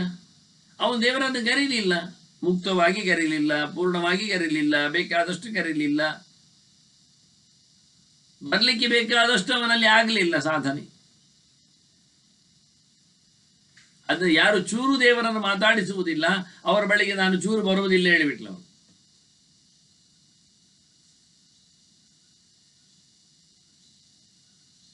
ವಿಶೇಷವಾದಂತಹ ಆಕೆಯ ಒಂದು ದೃಷ್ಟಿಯಿಂದ ಆಕೆ ಹೇಳಿಕೊಟ್ಟಿರತಕ್ಕ ವ್ರತ ಸಿದ್ಧಾಂತ ಇದು. ಎಚ್ಚ ಸ್ವಭಾವೋಪಹತಾಂತರಾತ್ಮ. ಯಾರು ತನ್ನ ಸ್ವಭಾವದಿಂದ ಹೊಡೆತ ಪಡೆದಿದ್ದಾನೆ, ಮನಸ್ಸನ್ನು ಹಾಳು ಮಾಡಿಕೊಂಡಿದ್ದಾನೆ, ಅಂಥವನಿಗೆ ನಾನು ಸಿಗುವುದಿಲ್ಲ. ಕೆಟ್ಟ ಸ್ವಭಾವದವ, ದುರ್ಗುಣನವನು, ತಾಮಸನಿದ್ದಾನೆ, ಅವನ ಮನಸ್ಸು ಹಾಗೆ ಕೊಳಕಾಗಿದೆ, ಅಂಥವನಲ್ಲಿಯೂ ನಾನು ಬರುವುದಿಲ್ಲ. ದುಷ್ಟ ಸ್ವಭಾವದವನಿಗೆ ನಾನು ಖಂಡಿತವಾಗಿಯೂ ಸಿಗುವುದಿಲ್ಲ. ಮತ್ತೆ ತೇ ಸ್ವಲ್ಪ ಸಂತೋಷ ಪರೇಶು ನಿತ್ಯಂ. ಯಾವ ಕೆಲಸವನ್ನು ಮಾಡದೆ ಸೋಮಾರಿಯಾಗಿ ಸುಮ್ಮನೆ ಕೂತ್ಕೊಳ್ಳುವವರು, ಅಲ್ಪ ವಿಷಯದಲ್ಲಿ ಸಂತೋಷ, ಮತ್ತೆಂತದಿಲ್ಲ. ಇವತ್ತು ಅಷ್ಟೇ, ಒಂದು ಊಟ ಸಿಕ್ಕಿದ ಭಾರಿ ಖುಷಿ, ಒಂದು ತಿನ್ಲಿಕ್ಕೆ ಆಯ್ತಾ ಅದು ಮುಗಿದೋಯ್ತು. ಇದರಾಚೆ ಸಾಧನೆಯೇ ಇಲ್ಲ, ಅದರಾಚೆ ಯೋಚನೆ ಇಲ್ಲ. ಕಮ್ಮಿ ಸಂತೋಷ ಅಂತಲ್ಲ, ಕಮ್ಮಿ ವಸ್ತುವಿನ, ಕಮ್ಮಿ ವಿಷಯದಲ್ಲಿ, ಅಲ್ಪ ವಿಷಯದಲ್ಲಿ. ದೊಡ್ಡ ವಿಷಯಗಳನ್ನು ಉಪಯೋಗಿಸಿಕೊಳ್ಳುವಲ್ಲೇ ಇಲ್ಲ ಸಾಮರ್ಥ್ಯ ಆಗಲಿ ಬೆಳವಣಿಗೆ ಆಗಲಿ. ಇಂಥವರ ಯಾಕೆ ನಾನು ಸಿಗಬೇಕು? ನಾನು ಮಹತ್ತರವಾದ ಯೋಚನೆಗಳು ಪ್ರಯತ್ನಗಳು ಇದ್ದವರಲ್ಲಿ ಮಾತ್ರ ಬರು. ವಸಾಮಿ ಧರ್ಮಶೀಲೇಶು ಧರ್ಮಜ್ಞೇಶು ಮಹಾತ್ಮಸು ವೃದ್ಧ ಸೇವಿಷು ದಾಂತೇಶು ಮತ್ತು ಸತ್ವಜ್ಞೇಶು. ನಾನು ದೇವರೇ ದೊಡ್ಡವನು ಅಂತ ನಂಬಿದವರಲ್ಲಿ, ಅಂತ ನಂಬಿಕೆ ಬರಲು ಬೇಕಾಗಿರತಕ್ಕಂಥ ಅಧ್ಯಯನ ಮಾಡಿಕೊಂಡವರಲ್ಲಿ, ಅಧ್ಯಯನಕ್ಕೆ ಅನುಗುಣವಾಗಿ ತಮ್ಮ ಆಚರಣೆಗಳನ್ನು ನಡೆಸಿಕೊಡುವವರಲ್ಲಿ ನಾನಿದ್ದೇನೆ. ಮಹಾತ್ಮರಲ್ಲಿ ನಾನಿದ್ದೇನೆ ಅಂತ ಹೇಳ್ತಾಳವಳು. ಯಾರು ಮಹಾತ್ಮರು? ಕೃಷ್ಣನೇ ಹೇಳ್ತಾನೆ, ವಾಸುದೇವ ಸರ್ವಮಿತಿ ಸ ಮಹಾತ್ಮ ಸುದುರ್ಲಭ ಅಂತೇಳಿ. ದೇವರೇ ಎಲ್ಲವನು ದೊಡ್ಡವನು, ಸರ್ವತ್ರ ವ್ಯಾಪ್ತನು, ಎಲ್ಲವನ್ನು ನಡೆಸಿಕೊಡುವವನು, ಎಲ್ಲವನ್ನು ಪಡೆಯುವವನು ಅಂತ ಯಾರು ತಿಳ್ಕೊಂಡಿರ್ತಾನೆ ಅವನು ಮಹಾತ್ಮ. ನಮಗೆ ಮಹಾತ್ಮ ಅಂದ್ರೆ ಗೊತ್ತೇ ಇಲ್ಲ ಅರ್ಥ ಎಂತ ಅಂತ. ಕೃಷ್ಣನೇ ಹೇಳಿದ್ದಾನೆ ಈ ಶಬ್ದವನ್ನು, ಗೀತೆಯಲ್ಲೇ ಬರತಕ್ಕ ಶಬ್ದ ಇದು. ಅಂತಹ ಆತ್ಮನನ್ನು ಮಹತ್ ಅಂತ ತಿಳ್ಕೊಂಡವನು, ಪರಮಾತ್ಮನನ್ನು ದೊಡ್ಡ ಸಂಗತಿ ಅಂತ ಹೇಳಿದವನು. ಇವನು ಜೀವ, ಅಣು ಇದ್ದಾನಲ್ಲ, ತಿಳಿದವ ವ್ಯಕ್ತಿ ಜೀವ, ಅವನು ಅಣು, ಮಹತ್ ಅಲ್ಲವ, ಅವ ಪರಮಾತ್ಮ ಅಲ್ಲವ. ಹಾಗಾಗಿ ಮಹದಾತ್ಮನನ್ನು ಯಾರು ಪರಿಚಯಿಸಿಕೊಳ್ಳುತ್ತಾನೆ, ಅದನ್ನು ತಿಳ್ಕೊಳ್ಳುತ್ತಾನೆ, ತಿಳಿದಂತೆ ಅದನ್ನು ನಡೆಸಿಕೊಡುತ್ತಾನೆ. ಯೇ ಧರ್ಮಶೀಲೇಶು, ಅವರ ಸ್ವಭಾವವೇ ಧಾರ್ಮಿಕವಾದದ್ದು. ಅದಕ್ಕೆ ಬೇಕಾಗಿರತಕ್ಕಂಥ ತಿಳುವಳಿಕೆ ಉಂಟು, ಮೂಢವಾದದ್ದಲ್ಲ. ಧಾರ್ಮಿಕ ಆಚರಣೆ ಇದ್ದ ತಕ್ಷಣ ಅವನು ದೊಡ್ಡ ಸಂಗತಿ ಆಗುವುದಿಲ್ಲ. ಅದು ಒಂದೊಮ್ಮೆ ಮೂಢವಾಗಿದ್ರೆ ತಿಳಿದಿರಬೇಕು ಅಂತಾರೆ, ತಿಳ್ಕೊಂಡು ಮಾಡಬೇಕು. ತಿಳ್ಕೊಂಡದ್ರಲ್ಲಿ ಚೌ ಎಲ್ಲ ಜನರು ಬಂದುಬಿಟ್ರೆ ಅದಾಗುವುದಿಲ್ಲ. ಅದರಲ್ಲಿ ದೇವರ ದೊಡ್ಡತನವನ್ನು ತಿಳ್ಕೊಳ್ಬೇಕು. ಎಲ್ಲವೂ ಧರ್ಮಾಚರಣೆ ಆಗುವುದಿಲ್ಲ, ಅದು ಅಧರ್ಮ ಆಗ್ತದೆ ಏರುಪೇರುಗಳಲ್ಲಿ ಮಾಡಿದಾಗ.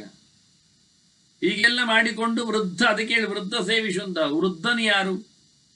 ಗುಣವೃದ್ಧನು ಯಾರು? ಬ್ರಹ್ಮ ಶಬ್ದಕ್ಕೆ ಅರ್ಥ ಏನು? ಬೃಹವೃದ್ಧವು ಅಂತ. ಬ್ರಹ್ಮ ಅಂದ್ರೆ ದೊಡ್ಡದು ಅಂತ ಅರ್ಥ ಹೇಳಿದ್ದು. ಯಾರು ದೊಡ್ಡವನು, ಹೇಗೆ ದೊಡ್ಡವನು ತಿಳ್ಕೊಳ್ಬೇಕು. ಇಡೀ ಪ್ರಪಂಚವನ್ನು ಸೃಷ್ಟಿ ಮಾಡಿದ್ದರಿಂದ ಕಾಲಿಕವಾಗಿ ದೊಡ್ಡವನು. ನಾರಾಯಣೋ ಮೈದಮಗ್ರಾಸಿನ ಬ್ರಹ್ಮನೇ ಶಾನಃ. ಅನಂತರವನ್ನನ್ನೆಲ್ಲ ಸೃಷ್ಟಿ ಮಾಡಿದ್ರಿಂದ ಮತ್ತೆ ಬ್ರಹ್ಮನನ್ನು ಬಂದದ್ದು, ಮತ್ತೆ ರುದ್ರನನ್ನು ತಂದದ್ದು. ಹಾಗಾಗಿ ವೃದ್ಧ ಯಾರಾದ? ಈಗ ದೇವರು ಆದ. ಸರ್ವತ್ರ ನಿಂತವನು ಯಾರು?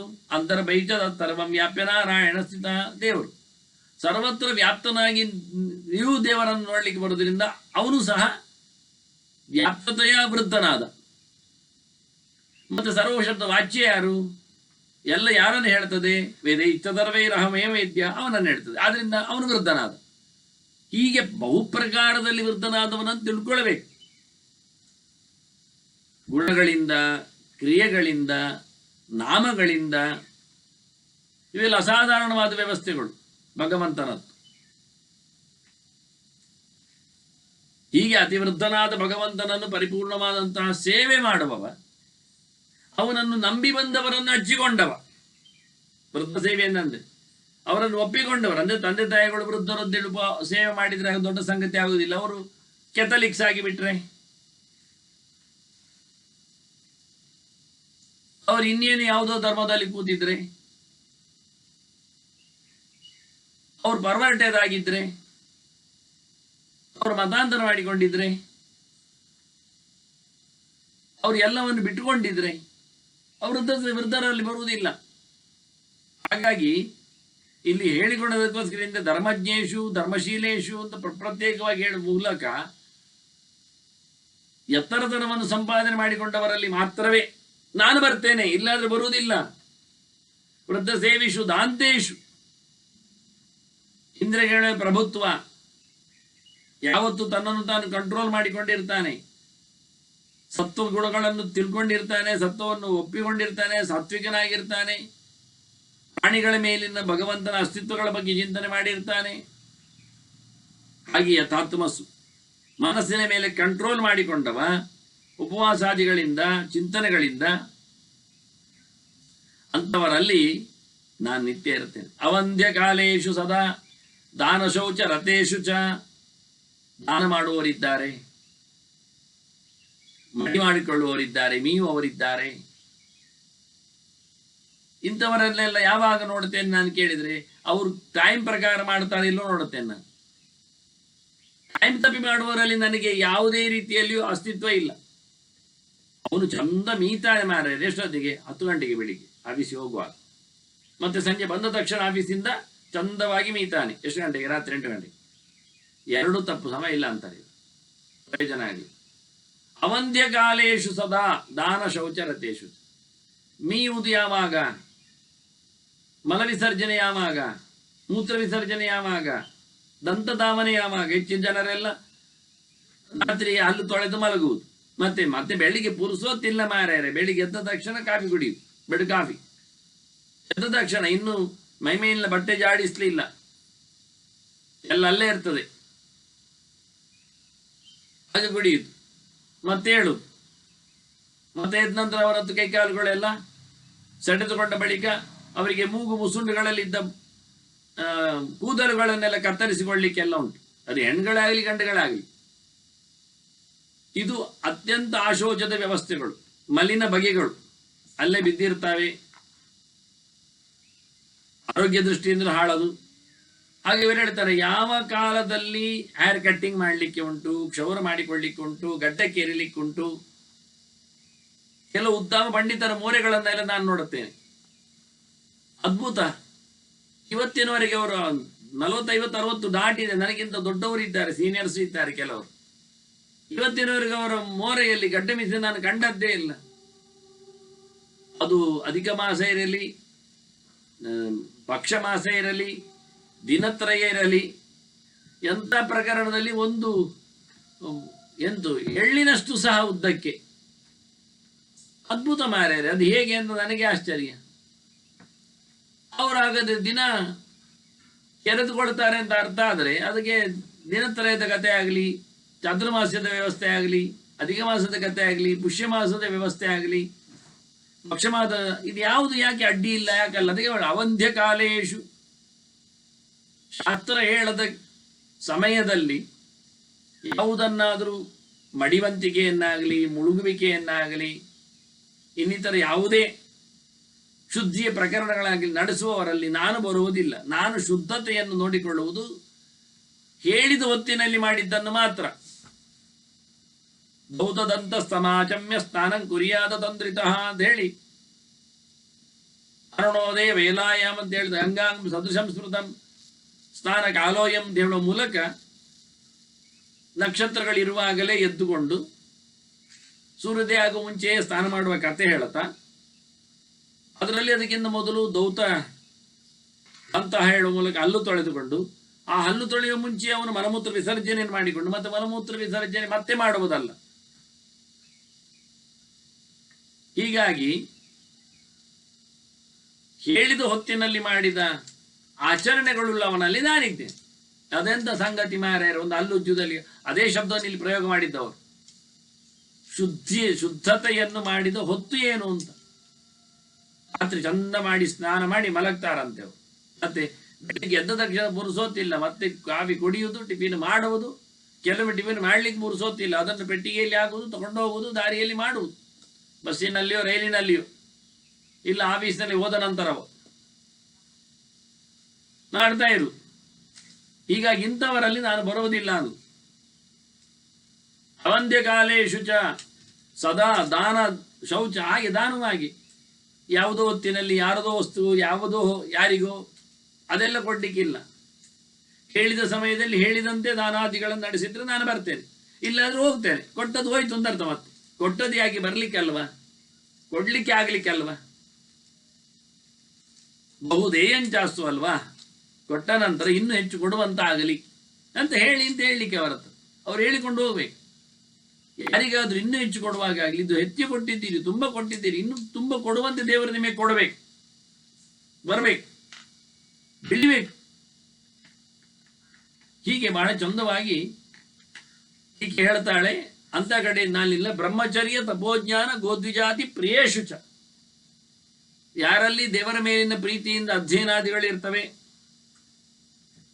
ಒಳ್ಳೆ ಚಿಂತನೆಗಳು ಇರ್ತವೆ, ದೈಹಿಕವಾದ ಉಪವಾಸಾದಿಗಳು, ಚಾಂದ್ರಾಯಣಾದಿಗಳು, ಅನುಷ್ಠಾನಗಳು ನಿತ್ಯವಾಗಿರ್ತವೆ, ಒಳ್ಳೆ ಓದಿಕೊಂಡಿರ್ತಾನೆ, ಧನದ ಮೇಲೆ ತಿಳಿದವರ ಮೇಲೆ ಯಾರಿಗೆ ಪ್ರೀತಿ ಇರ್ತದೆ ಅವರಿಗೆ ನಾನು ಪ್ರಿಯಳಾಗ್ತೇನೆ. ಧನವನ್ನು ಪ್ರೀತಿಸುವವರಲ್ಲಿ ನಾನು ಪ್ರೀತಿಸ್ತೇನೆ, ಜ್ಞಾನಿಗಳನ್ನು ಮೆರೆಯಿಸುವಲ್ಲಿ ನಾನು ಮೆರೆಯಿಸ್ತೇನೆ. ಯಾರು ದೇವರ ಬಗ್ಗೆ ಚಿಂತನೆ ಮಾಡ್ತಾರೆ ಅವರಲ್ಲಿ ನಾನು ಬರ್ತೇನೆ. ಯಾರಿಗೆ ಒಳ್ಳೆಯ ಶಾರೀರಿಕವಾದಂತಹ ಅನುಷ್ಠಾನಗಳಿಗೆ ಬೆಲೆ ಕೊಟ್ಟು ನಡೆಸಿಕೊಡ್ತಾರೆ ಅವರಲ್ಲಿ ನಾನಿರ್ತೇನೆ. ಒಳ್ಳೆಯದು, ಬಹಳ ಅದ್ಭುತವಾಗಿರ್ತದೆ, ಬಹಳ ಸುಂದರವಾದ ಮಾತು ಇರ್ತದೆ ಅವಳಿಗೆ. ಆದ್ದರಿಂದ ದೈಹಿಕ ಶೋಷಣೆ ಮಾಡಿಕೊಂಡಲ್ಲಿ ಅಯ್ಯೋ ಶ್ರೀಮಂತಿಗೆ ಇಲ್ಲ ಅಂತ ಅರ್ಥ ಅಲ್ಲ. ಒಳ್ಳೆ ಕಾಂತಿಯ ಪ್ರಕಾರದಲ್ಲಿ, ಆರೋಗ್ಯದ ಲಕ್ಷಣದಲ್ಲಿ ಲಕ್ಷ್ಮಿ ನೆಲೆಗೊಳ್ಳುತ್ತಾಳೆ, ಆ ಸಾಮರ್ಥ್ಯವನ್ನಾಗಿ ಕೊಡ್ತಾಳೆ. ಆ ದೇವಿ ಧರ್ಮಭೂತೇಶು ವಿದ್ಯಾ ರೂಪೇಣ ಸಂಸ್ಥೆ ಹೇಳಿದ್ದೇನೆ. ಮತ್ತೆ ಹಾಗೆ ಎಲ್ಲಾ ಪ್ರಕಾರದಲ್ಲಿ ಅವಳು ನೆಲೆಗೊಳ್ಳುತ್ತಾಳೆ. ಈ ರೀತಿಯಾಗಿ ಹೆಂಗಸರಲ್ಲಿಯೂ ತಾನು ಇರುವ ಕಥೆಗಳನ್ನು ಸ್ಪಷ್ಟಪಡಿಸ್ತಾಳೆ ಅವಳು. ಕೇಳಿಕೊಂಡದ್ದಕ್ಕೆ ಧರ್ಮರಾಜ ಅವಳು ಹೇಳಿಕೊಂಡಿದ್ದಾಳೆ ಎಂದು ಭೀಷ್ಮರು ತೋರಿಸಿಕೊಳ್ಳುವ ರೀತಿ ಅಲ್ಲಿ ಅವಳು ರುಕ್ಮಿಣಿಯ ಮಾತಿಗೆ ಅನುಕೂಲವಾಗುವ ಹಾಗೆ ಅದನ್ನು ನೆಲೆಗೊಳಿಸ್ತಾರೆ. ವಾಸ್ತವವಾಗಿ ಸ್ತ್ರೀಷು ಕಾಂತಾಸು ಶಾಂತಾಸು ದೇವದ್ವಿಜ ಪರಾಸು ಚ ವಿಶುದ್ಧ ಗ್ರಹ ಭಾಂಡಾಸು ಗೋಧಾನ್ಯಾಭಿರತಾಸು ಚ ಕ್ಷಾಂತಾಸು ದಾಂತಾಸು ತಥಾ ಅಬಲಾಸು. ಅವಳು ಇಲ್ಲುವುದಿಲ್ಲ ಯಾಕೆ, ಇರುವುದು ಯಾಕೆ ಹೇಳ್ತಾಳೆ. ನಾನು ಮನೋಹರರಾಗಿ ಚಂದವಾಗಿ ಇರುವ ಹೆಂಗಸರಲ್ಲಿದ್ದೇನೆ. ಯಾವತ್ತು ನೋಡಿಕೊಂಡಾಗ ಮುಖ ಸಿಂಡರಿಸಿರುವುದು, ಜೋಲು ಮೋರೆ ಹಾಕುವುದು, ಅಶಾಂತಿಯನ್ನು ತೋರಿಸುವುದು, ದುಃಖದ ಮೊರೆಯಲ್ಲಿರುವುದು ಇಲ್ಲೆಲ್ಲ ನನಗೆ ಇಷ್ಟ ಆಗುವುದಿಲ್ಲ ಅಂದ. ಅಲ್ಲಿ ನಾನು ಬರುವುದಿಲ್ಲ. ಯಾರು ದೇವರಿಗೆ ತಿಳಿದವರಿಗೆ ಹೆಚ್ಚು ಇಷ್ಟವಾಗಿರ್ತಾರೆ, ದೇವರನ್ನು ತಿಳಿದವರನ್ನು ಹೆಚ್ಚು ನಂಬಿರ್ತಾರೆ, ಅವರು ದೊಡ್ಡ ಸಂಗತಿಯಿಂದ ಯೋಚನೆ ಮಾಡಿರ್ತಾರೆ, ಅವರು ಸೇವೆ ಮಾಡ್ತಾರೆ, ಅವರಲ್ಲಿ ನಾನು ಬರ್ತೇನೆ. ಬರುದಂದ್ರೆ ಜನ ದುಡ್ದಿರ್ಬೇಕು ಅಂತಲ್ಲ, ಎಲ್ಲಾ ಪ್ರಕಾರದಲ್ಲಿ ಒಂದು ಅರ್ಥ ಹೇಳಿದ್ದಲ್ಲ. ತುಷ್ಟಿ ಪುಷ್ಟಿ ಕ್ರಿಯಾ ಶಕ್ತಿ ಎಲ್ಲಾ ಸ್ವರೂಪದಲ್ಲಿಯೂ ಲಕ್ಷ್ಮಿ ಇರ್ತಾಳೆ. ವಿಶುದ್ಧ ಗ್ರಹಭಾಂಡಾಸ್, ಮನೆಯನ್ನು ಯಾರು ಕ್ಲೀನ್ ಇಟ್ಕೊಳ್ತಾರೆ ಅಲ್ಲಿ ನಾನಿರ್ತೇನೆ ಅಂದವಳು. ಎಲ್ಲ ಕಡೆಯಲ್ಲಿ ನೋಡಿದಾಗ್ಲೂ ಕರ್ಮ ಸಮೀಕ್ಷೆ ಕಸವೇ ಅಲ್ಲಿ ಇಲ್ಲಿ ಅಂತ. ಅಂತರಲ್ಲಿ ಲಕ್ಷ್ಮಿ ಬರುವುದಿಲ್ಲಂತೆ. ಕಸ ಮಾಡಿಕೊಂಡಲ್ಲಿ ಅಲ್ಲಿಯೇ ಗಸಗಸ ಬಿದ್ದುಕೊಳ್ಳುವವರಲ್ಲಿ ಯಾಕೆ ಬರ್ತಾಳೆ? ಅವಳು ಹೇಳ್ತಾಳೆ ವಿಶುದ್ಧ ಗೃಹ ಭಾಂಡಾಸು, ಮನೆಯನ್ನು ಚೆನ್ನಾಗಿ ಇಟ್ಟಿರಬೇಕು, ತೊಳೆದು ಶುದ್ಧ ಮಾಡಿ ಕಸ ಎಲ್ಲ ತೆಗೆದಿಟ್ಟು ಪಾತ್ರೆ ಪದಾರ್ಥಗಳನ್ನು ತೊಳೆದಿಡಬೇಕು. ಯಾವತ್ತು ಅಡಿಗೆ ಮಾಡೋದು, ಯಾವತ್ತು ಬೂದಿ ತೆಗೆಯುವುದು, ಯಾವತ್ತು ತೊಳೆಯುವುದು, ಇದೆಲ್ಲ ಸರಿ ಇಲ್ಲ ಅಂದವಳು. ವಿಶುದ್ಧ ಗೃಹ ಭಾಂಡಾಸ್. ನಾವು ಮಲ ಒಂದ್ಸತಿ ಮಾಡ್ತೇವೆ, ಮತ್ತೆ ಪುಕ್ಕಳಿ ಒಂದ್ಸತಿ ತೊಳಿತೇವ, ಇಲ್ಲಿ ತೊಂದರೆ ಇಲ್ಲ, ಒಟ್ಟಿಗೆ ತೊಳೆಯುವ ಅಂತ ಹೇಳಿ, ಅದು ತಿಂಗಳಿಗೊಮ್ಮೆ ಅಂತ.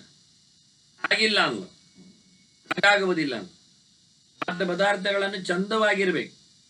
ಇದನ್ನು ಹೇಳಲಿಕ್ಕೆ ಹೋಗಿ ಲಕ್ಷ್ಮಿ ಇರ್ತಾಳೆ ಮನೆಯಲ್ಲಿ ಅಂತ ಹೇಳಲಿಕ್ಕೆ ಹೋಗಿ ಇನ್ನು ಕೆಲವು ಹೆಣ್ಮಕ್ಕಳು ಅದು ಪೀತಾಂಬರಿ ಹಾಕಿಯೋ ಅಥವಾ ಸ್ವರ್ಣಾಂಬರಿ ಹಾಕಿಯೋ ಎಂಥದ್ದು ಎಲ್ಲ ಒಟ್ಟು ಸೇರಿಸಿಕೊಂಡು ತಳತಳ ತೊಳೆ ತೊಳೆ ತೊಳೆ ತೊಳೆ ತಳ 3 ಗಂಟೆ ಅದೇ ಕೆಲಸ. ಒಂದು ತಟ್ಟೆಯನ್ನು ತೊಳಿಲಿಕ್ಕೆ ಅಷ್ಟು, ಅದಕ್ಕೆ 4 ಜನ. ಇನ್ನು ಕೆಲವು ಸೆಲೆಬ್ರಿಟಿಗಳಿದ್ದಾವೆ, ಅವುಗಳು ಬಂದು ದೇವಸ್ಥಾನದಲ್ಲಿ ಮತ್ತು ಯಾವುದು ಆಲಯಗಳಲ್ಲಿ ಎಲ್ಲ ಹೋಗಿ, ಆಲಯ ಅಂದ್ರೆ ಅನಾಥಾಲಯ, ವೃದ್ಧಾಲಯ ಇಂಥದ್ದೆಲ್ಲ ಹೇಳಿದ್ ನಾನು, ಚಿಕಿತ್ಸಾಲಯ ಎಲ್ಲ, ಅಲ್ಲೆಲ್ಲ ಹೋಗಿ ಅವರ ಸೇವೆ ಮಾಡಿಕೊಳ್ಳಿ. ಏನು ಬರೀ 2 ನಿಮಿಷ ಮಾತ್ರ. ಅದು ಮೊದಲೇ ಹೇಳಿಕೊಂಡಿರ್ತಾರೆ, ಅದನ್ನೇ ಮೊದಲೇ ನೋಡಿಕೊಂಡು ಹೋಗಿರ್ತಾರೆ ಎಲ್ಲ. ಅದನ್ನು ಇವರು ಹಾಗೆ ನೇರ ಕೈಕಾಳುಗಳೆಲ್ಲ ಮಾಡೋದಿಲ್ಲ, ಗ್ಲೌಸ್ ಎಲ್ಲ ಹಾಕಿಕೊಂಡಾಗ. ಅದ್ಯಾವ ಕರ್ಮಕ್ಕೆ, ಯಾರು ಮಾಡಿದ್ದಾಗ? ಹಾಗೆ ಇವರು ಬಾರಿಯಲ್ಲಿ ಸೇವೆ ಮಾಡಿದಾಗೆ, ನಾನು ಕೃಷ್ಣನ ಪಾತ್ರೆ ತೊಳೆದೆ, ನಾನು ವೃದ್ಧನ ಕಾಲು ತೊಳೆದೆ ಹೇಳಿಕೊಂಡೆ ಎಲ್ಲ. ವೃದ್ಧಾಲಯಕ್ಕೆ ಹೋಗಿ ನಾನು ಅವನ ರೋಗಿಯ ಅವನಿಗೆ ಗ್ಲೂಕೋಸ್ ಕೊಟ್ಟೆ. ಇದು ಜನ್ಮಕ್ಕೆ 1-2 ಸರ್ತಿ. ಅದು ಎಲ್ಲ ಕ್ಯಾಮರಾಮೆನ್ಸ್ ಎಲ್ಲ ಇದ್ದಾಗ ಬಂದಾಗ ಶೋ ಅಪ್ಪಿಗೆ ರೀಲ್ಸಿಗೆ ಮತ್ತೆ ಅವರ ಮನೆಯಲ್ಲಿ ಅವರು ಕೆಲಸ ಮಾಡಿ 10 ಜನ ಇದ್ದಾರೆ. ಇವರನ್ನು ಮತ್ತೆ ಸೇವೆ ಮಾಡುವುದು ಸುಮ್ಮನೆ, ಇದು ಬರೇ ಬೂಟಾಟಿಕೆ, ಪ್ರಯೋಜನ ಆಗಲಿಲ್ಲ ಅಂತ. ಹಾಗಾಗಿ ಸ್ವಯಂ ತಾನು ಯಾವತ್ತೂ ಚೆಲುವನಾಗಿ ಚಂದವಾಗಿ ಇರುವವನಾಗಬೇಕು, ಶುದ್ಧತೆಯನ್ನು ಕಾಪಾಡಿಕೊಂಡಿರಬೇಕು ಎಲ್ಲ ವಿಷಯಗಳಲ್ಲಿಯೂ. ಅಂತ ಮನೆಯಲ್ಲಿ ನಾನು ಬರ್ತೇನೆ, ಅಲ್ಲಿ ಇರ್ತೇನೆ, ನಾನು ಸಿಗ್ತೇನೆ. ಗೋಧಾನ್ಯಾಭಿರತ ಶುಚ, ದನದ ಮೇಲೆ ಪ್ರೀತಿ ಉಳ್ಳ ಹೆಂಗಸರಲ್ಲಿ ನನಗಿಷ್ಟ. ಮತ್ತೆ ಅಡುಗೆ ಮಾಡುವವರಲ್ಲಿ ನಾನು ಇಷ್ಟಪಡ್ತೇನೆ. ಧಾನ್ಯಾಭಿರತ, ಯಾರಿಗೆ ಅಕ್ಕಿ ಕಾಳುಗಳ ಮೇಲೆ, ಗೋಧಿ ಬೇಳೆಗಳ ಮೇಲೆ, ತರಕಾರಿ ಹಣ್ಣುಗಳ ಮೇಲೆ ಯಾವತ್ತು ಕೈಯಾಡಿಸುವ ಪ್ರೀತಿಸುವ ಇರಾದೆಗಳಿರ್ತವೆ ಅಂಥವರಲ್ಲಿ ಅಂದ್ರೇನಾಯ್ತು, ಮನೆ ವಾಳ್ತೆ ಮಾಡುವವಳಲ್ಲಿ ಗೃಹಿಣಿಯಲ್ಲಿ ದೇವರಿದ್ದಾನೆ ಅಂತ ಅರ್ಥ, ಲಕ್ಷ್ಮಿ ಇರ್ತಾಳೆ ಅಂತ ಅರ್ಥ.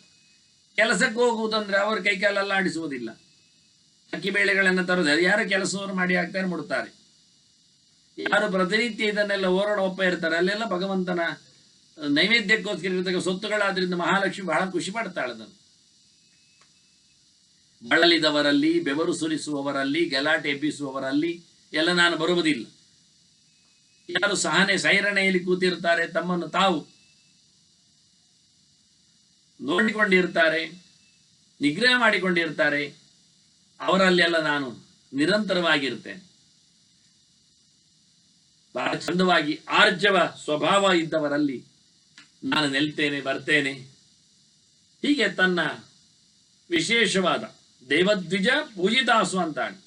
ದೇವತೆಗಳನ್ನು, ಜ್ಞಾನಿಗಳನ್ನು ಯಾರೆಲ್ಲ ಪ್ರೀತಿಸ್ತಾರೆ ಅವರಲ್ಲಿ ನಾನು ಹೆಂಗಸರಲ್ಲಿ ಇರ್ತೇನೆ. ಸತ್ಯಾಸು ನಿತ್ಯಂ ಪ್ರಿಯ ದರ್ಶನಾಸು, ಚಂದ ಕಾಣುವವರಲ್ಲಿ. ವಿಭೂಷಿತಾಸು, ಅದು ಹೇಳ್ತಾಳೆ, ಪ್ರತಿನಿತ್ಯ ಚಂದವಾಗಿ ಓರಣ ಒಪ್ಪದಲ್ಲಿ ತಮ್ಮನ್ನು ಅಲಂಕಾರ ಮಾಡಿಕೊಳ್ಳುವವರಲ್ಲಿ.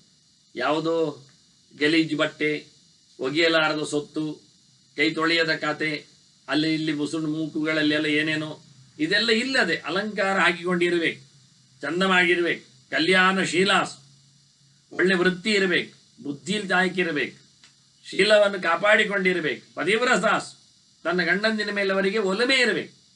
ಗುಣಾನ್ವಿತಾಸು, ಒಳ್ಳೆ ಗುಣಗಳು ಅಂಥವರಲ್ಲಿದ್ದಲ್ಲಿ ಸೌಭಾಗ್ಯಯುಕ್ತಾಸು, ಒಳ್ಳೆಯ ಯೋಚನೆಗಳು ಇರುವಲ್ಲಿ ಅಂತ ಹೆಣ್ಮಕ್ಕಳಲ್ಲಿ ನಾನಿದ್ದೇನೆ ಅಂತಾಳೆ. ಹೀಗೆ ವಿಶೇಷವಾಗಿ ಗಂಡಸರ ಬಗ್ಗೆ ಹೇಳುವಾಗಲೂ ಸ್ವಧರ್ಮಶೀಲೇಶು, ತಮ್ಮ ಧರ್ಮ ಮಾಡಬೇಕು. ಧರ್ಮಶೀಲರು ಅಂದರೆ ಯಾರ್ಯಾರೋ ಧರ್ಮ ಅಲ್ಲ. ಅದರಂತೆ ಬಹಳ ವಿಶೇಷವಾಗಿ ಕೃತಾತ್ಮನಿ, ತನ್ನ ಮೇಲೆ ತಾನು ಕೆಲಸ ಮಾಡಿಕೊಂಡು ಧನ್ಯನೆನಿಸಿಕೊಳ್ಳುವನಲ್ಲಿ, ಶಾಂತಿಪರೇ ಸಾಮರ್ಥ್ಯ ಉಳ್ಳವನಲ್ಲಿ, ಸೈರಣೆ ಉಳ್ಳವನಲ್ಲಿ, ಅಂಥವನಲ್ಲಿ ನಾನು ವಿಶೇಷವಾದಂತಹ ಇತರರಲ್ಲಿ ಸೇವಾನಿರತನಲ್ಲಿ, ಯಾರು ಕಷ್ಟದಲ್ಲಿದ್ದಾರೆ ಅಂಥವರಲ್ಲಿ ಸೇವೆ ಮಾಡುವವನಲ್ಲಿಯೂ ನಾನು ನೆಲೆಗೊಳ್ಳುತ್ತೇನೆ ಅಂತ ಮಹಾಲಕ್ಷ್ಮಿ ತಾನಿರತಕ್ಕ ಜಾಗಗಳನ್ನು ಚಿಂತನೆ ಕೊಟ್ಟಿದ್ದಾಳೆ. ಇನ್ನು ಎಂತಹ ಹೆಣ್ಮಕ್ಕಳನ್ನೆಲ್ಲ, ಎಂಥ ಜನರನ್ನೆಲ್ಲ ತಾನು ಬಿಡುತ್ತೇನೆ ಅನ್ನೋದು ದೊಡ್ಡ ಪಟ್ಟಿಯನ್ನೇ ಕೊಡ್ತಾಳೆ. ಅದನ್ನು ಮತ್ತೆ ನಾವು ಸೇರಿದಾಗ ಕೇಳುವ